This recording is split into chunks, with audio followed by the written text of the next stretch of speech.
May Christ be with you. And also with you. A reading from the Good News according to the book of John. Glory to you, O Christ.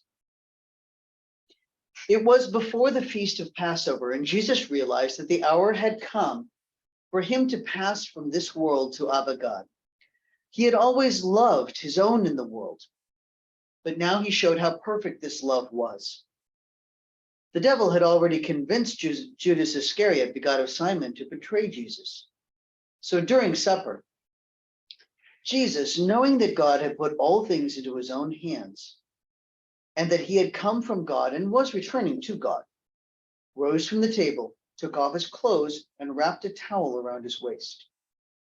He then poured water into a basin and began to wash the disciples' feet and dry them with a towel that was around his waist. When Jesus came to Simon Peter, Peter said, "Rabbi, you are not going to wash my feet, are you?" Jesus answered, "If I do not wash you, you don't have a part in me." Simon Peter then said to Jesus, "Then Rabbi, not only my feet, but my hands and my head as well." Jesus said, "Any of you who have taken a bath is clean all over and only need to wash their feet. And you are clean, although not all of you." For Jesus knew who was to betray him. And that is why he said, "Not all of you are clean." After washing their feet, Jesus put his clothes back on and returned to the table. He said to them, "Do you understand what I have done for you? You call me teacher, ruler, and rightly, for so I am. If I, your teacher and ruler, have washed your feet, you should wash each other's feet. I have given you an example that you should do as I have done for you." This is the good news of the Christ, our wisdom. Praise to you, O Christ.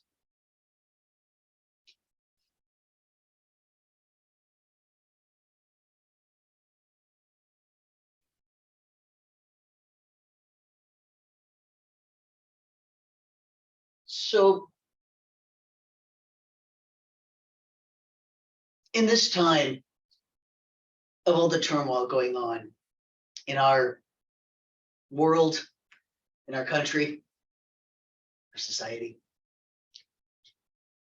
the least of these has again become incredibly clear because they're the ones with targets getting painted on.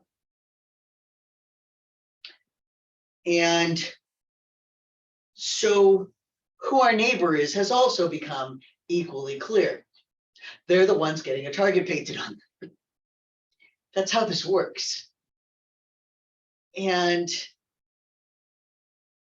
I've really been thinking about the neighbor thing because I saw a quote that you're only an ally if you're close enough to the person you're supposedly an ally of that you're getting hit by the rocks thrown at them.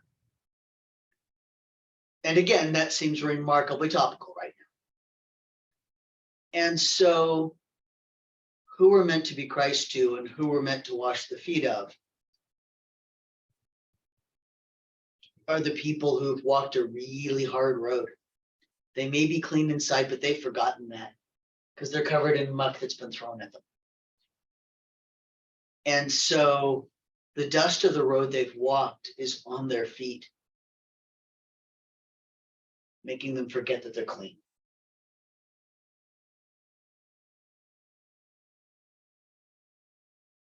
And we've been talking a lot about this.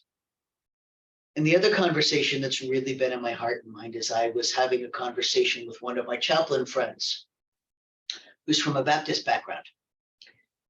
And he said, I don't get why foot washing isn't a sacrament. He said to right there. And I'm like, I sure treat it like one. It's a huge deal to me. I was begging Chris to get here in time so I'd have somebody's to wash. Because it's important. It's important to wash and awkward to wash, and that's why it's important. And it's important and awkward to get washed, and that's why it's important. It's that humble servant community thing.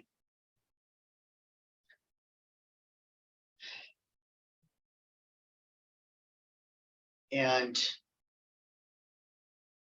that's really all I've got to say. The rest of my homily is what I do. And so I guess I challenge us to make that our sacrament and find all the daily ways, not just once a year, that we can wash somebody's feet.